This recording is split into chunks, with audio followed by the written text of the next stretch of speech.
of the contesting candidates, election observers and counting officers whom I had appointed to assist me in the counting of votes. The ballot papers taken out were first scrutinized. The valid and invalid ballot papers were segregated, and the valid ballot papers were distributed according to the first preference votes secured by each candidate. 771 votes were polled, out of which 760 were valid and 11 were invalid. The quota sufficient to get a candidate elected was determined by dividing the total number of the first preference votes secured by both candidates by 2 and then adding 1 to the quotient. The said quota was 381. As all of you are aware, the value of votes for the presidential election is 1. Shri Venkaiah Naidu M has secured 516 votes as first preference votes, and Shri Gopala Krishna 244 votes. As the first preference vote secured by Shri Venkaiah Naidu M was greater than the requisite quota, I, in my capacity as returning officer, declare Shri Venkaiah Naidu M duly elected to the office of the Vice President of India. Overall, the 15th Vice Presidential election was conducted in a free, fair and orderly manner. I would like to take this opportunity to thank the candidates and their authorized representatives for their cooperation, which facilitated early completion of the proceedings. Thank you. Namaskar. तर व्यंकय्या नायडू 516 मतांनी विजयी झालेले आहेत. देशाच्या उपराष्ट्रपती पदावरती व्यंकय्या नायडू हे आता विराजमान झालेले आहेत.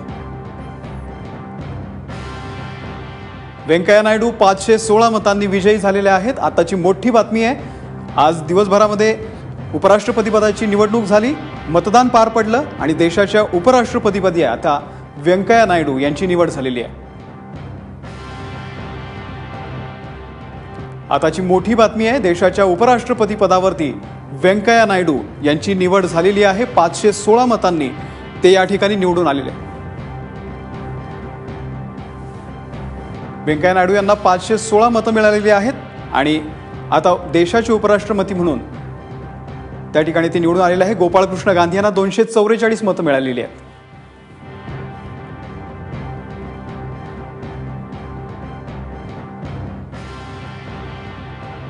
आणि अधिक माहिती घेऊयात, आमचे प्रतिनिधी प्रशांत कदम आपल्या सोबत आहेत. प्रशांत, निकाल लागलेला आहे, काय अपडेट आहे? अमोल, अतिशय मोठ्या फरकानं एनडीएचे उमेदवार व्यंकय्या नायडू हे उपराष्ट्रपती पदाच्या निवडणुकीमध्ये विजयी झालेले आहेत. एकूण मतांपैकी 516 मतं जी आहेत ती व्यंकय्या नायडू यांना, तर युपीएचे जे उमेदवार होते गोपाळकृष्ण गांधी यांना 244 मतं पडलेली आहेत आणि 11 मतं जी आहेत ती अवैध ठरलेली आहेत. त्यामुळे साहजिकच आहे 516 विरुद्ध 244, जवळपास दुपटीने मतं जी आहेत ती जास्त मिळवत व्यंकय्या नायडू जे आहेत ते विजयी झालेले आहेत. अर्थात या निवडणुकीमध्ये जी मतं अवैध ठरलेली आहेत 11, ती देखील फार मोठी आहेत आणि ती नेमकी कोणाची आहेत हा देखील एक उत्सुकतेचा भाग असेल. पण राष्ट्रपती पदापाठोपाठ उपराष्ट्रपती पदाच्या निवडणुकीमध्ये देखील आता एनडीएनं एक मोठा विजय मिळवत 4ही महत्वाच्या घटनात्मक पदांच्यावरती भाजपची पार्श्वभूमी असलेले उमेदवार जे आहेत ते आता विजयी झालेले आहेत.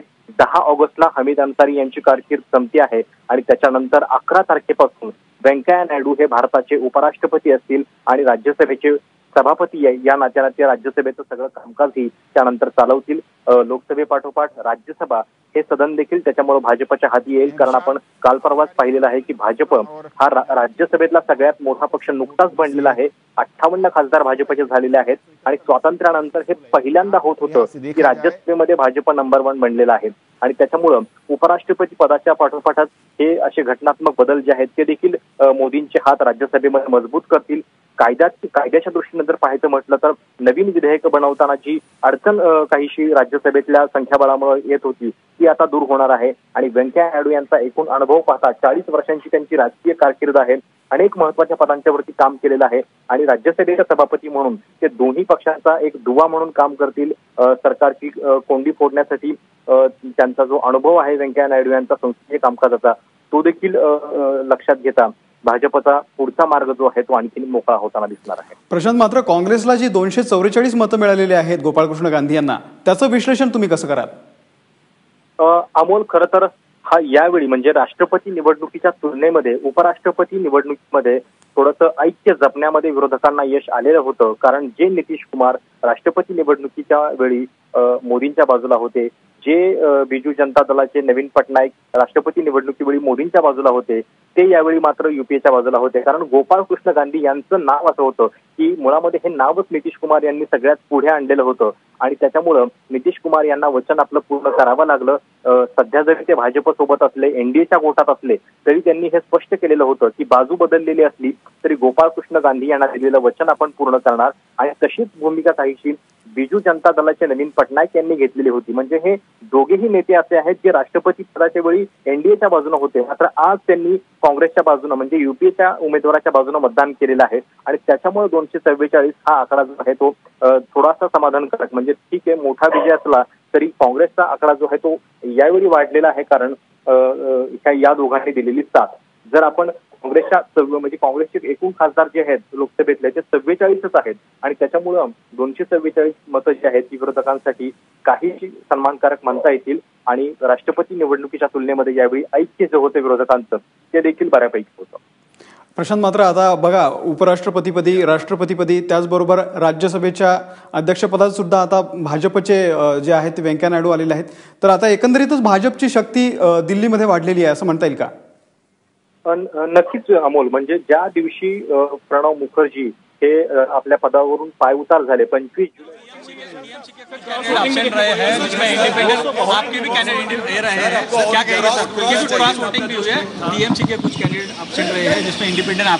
अब उसकी इंक्वायरी करेंगे कौन कौन रहा है, एब्सेंट रहा है और क्यों रहा है, उसकी जरूर हम जानकारी सभी दल अपने अपने दल के एमपीज के बारे में जानकारी 19 विपक्षी पार्टियों के एमपी, अब ये बात करें 19 विपक्षी पार्टियों के एमपीओ ने वोट डाला. उनमें से अगर कुछ ऐसी बात हुई, कोई इनवैलिड हुआ या क्रॉस वोटिंग हुई, वो अपने अपने पार्टियां वो उसके बारे में देखेंगे. लेकिन बात यह है कि पिछले बार प्रेसिडेंट से ज्यादा वोट इस बार हमें विपक्ष को मिले. And this is a political fight, as we always said, is a fight between two political trends. Those who want to strengthen the constitutional order in our country, and that is why we put up Shri Gopal Krishna Gandhi. We are very grateful to him to have consented to be a candidate, of the united opposition. We are extremely grateful to him, and I think this campaign was done in a very dignified manner, and so we need to put on record our thanks to Mr. Gopal Krishna Gandhi.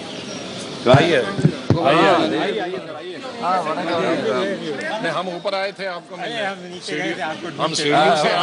हम सीढ़ियों से आए तो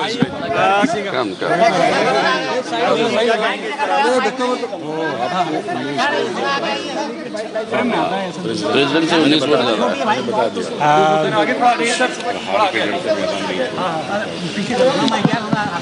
सबसे पहले मैं श्री वेंकैया नायडू गारू को अपनी बधाई देता हूँ.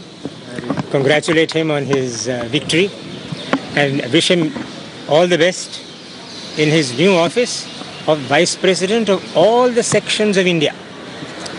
Secondly, I would like to thank all the honorable members of Parliament for having voted for me. I refer to those who have voted for me, and I believe the number that has voted for me is beyond the expectations of certain calculations. I thank all of them very deeply and sincerely. They represent different political persuasions. They come from different parts of India, and they had all come together to vote for what they thought was the national good, which is the affirmation of the right to free thought, to free speech, the right to hold a different opinion, and the duty to serve the cause of pluralism and secularism in India.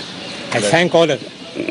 I also thank the political parties and the leaders who endorsed the inclination and the indications of the members of Parliament for having nominated and supported. Finally, I would like to say to all the honourable members of Parliament, across the party divides, across the divide of this vote, I would like to say to all of them, honourable ladies and gentlemen, you carry a great responsibility and a great weight on your shoulders, and may you discharge your responsibilities in the tradition of the great parliamentarians of our country with diligence and courage. Above all, with the word of your conscience and the word of the Constitution guiding you. अंत में मैं एक और चीज़ कहकर आपसे विदा लेता हूँ, और वो ये है कि इस चुनाव में बहुत बड़ी दो विजय प्राप्त हुई। सबसे पहली स्पष्ट विजय वेंकैया नायडू गारू की, जिनको बहुमत मिला है और जो अब हमारे अगले उपराष्ट्रपति बनेंगे। और दूसरी विजय हमारे देश की उस जागरूकता को, हमारी उस देश की उत्सुकता को, जिस उत्सुकता और जागरूकता से हमारे देश की स्वायत्त सोच, स्वतंत्र वाणी सुरक्षित रहती है। This is a victory of the ballot, it is also a victory of free speech, and the second victory belongs to all the people of India. इससे ज़्यादा मुझे कोई कहने की आवश्यकता नहीं। I was expecting a handsome performance by the united vote of the opposition parties and those who have decided to vote in this manner, and I am more than satisfied with what I have got. Thank you. हम भी अपनी तरफ से इनको बहुत बहुत बधाई देते हैं वेंकैया नायडू जी का, क्योंकि वो चेयरमैन हमारे हाउस के बने, मैं इस लीडर अपोजिशन हूँ, तो इसलिए हमें बहुत आगे रोज काम है एक दूसरे के साथ। मुझे पूरा विश्वास है कि जिस तरह से पुराने चेयरमैन ने सभी दलों को, सभी पार्टीज़ को, सभी एमपीज़ को मौका दिया पार्लियामेंट में बोलने का, उनकी अध्यक्षता में भी, उनकी लीडरशिप में भी वही अवसर सभी दलों के नेताओं को और एमपीज़ को मिलेगा। हम उनको बहुत बहुत बधाई देते हैं और हम धन्यवाद करते हैं मिस्टर गोपाल कृष्ण गांधी जी का कि उन्होंने सभी working in the house. Sir, also given the fact that 516 was the BJP was expecting he will cross the 500 mark, but this time around 516 was 244 for Gopal Krishna Gandhi, and yes, the big chair of being the chairperson of the upper house. I think what is most interesting is that many of those who might have voted against Shri Venkaiah Naidu ji because of their party constraints would have in their heart of hearts wished to vote for him. I mean, that is the aura and pan-India. तर या ठिकाणी एनडीएचे उमेदवार जे आहेत राष्ट्रपती पदाचे व्यंकय्या नायडू हे विजयी झालेले आहेत। व्यंकय्या नायडू यांच्या राजकीय कारकिर्दीवरती आपण एक नजर टाकणार आहोत। 68 वर्षांचे व्यंकय्या नायडू यांचा जन्म आंध्राच्या वेल्लोर जिल्ह्यामध्ये झालेला आहे। राज्यशास्त्रामध्ये पदवी घेतल्यानंतर आंध्र विद्यापीठातून त्यांनी कायद्याचा अभ्यास पूर्ण केला। आंतरराष्ट्रीय कायद्यामध्ये प्रावीण्य त्यांनी मिळवलं। विशाखापट्टणम विद्यापीठामधून त्यांनी पदवी सुद्धा घेतली। 1972 साली जय आंध्रा या चळवळीमधून त्यांनी राजकीय जीवनामध्ये प्रवेश केला। 74 साली त्यांना जयप्रकाश नारायण यांच्या चळवळीमध्ये दक्षिणेतील विद्यार्थ्यांचं नेतृत्व मिळालं आणि इंदिरा गांधींनी आणीबाणी लावल्यानंतर व्यंकय्या यांनी तुरुंगवास सुद्धा भोगलेला आहे। 1978 पासून ते 83 पर्यंत आंध्र विधानसभेमध्ये ते आमदार म्हणून त्या ठिकाणी होते आणि त्यांनी आपली कारकीर्द मोठ्या प्रमाणावरती गाजवली। 98 सालापासून सलग 3 वेळा नायडू हे राज्यसभेवरती निवडून गेलेले आहेत।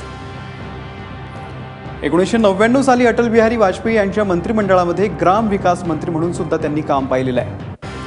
भाजपचे राष्ट्रीय अध्यक्ष म्हणून व्यंकय्या नायडू यांनी सुद्धा याआधी सुद्धा काम बघितलेलं आहे। नरेंद्र मोदी पंतप्रधान झाल्यानंतर नायडू केंद्रामध्ये नगर विकास आणि संसदीय कार्यमंत्री होते आणि जेव्हा उपराष्ट्रपती पदासाठी त्यांना घोषित करण्यात आलं त्यानंतर त्यांनी आपल्या या पदाचा राजीनामा दिला होता।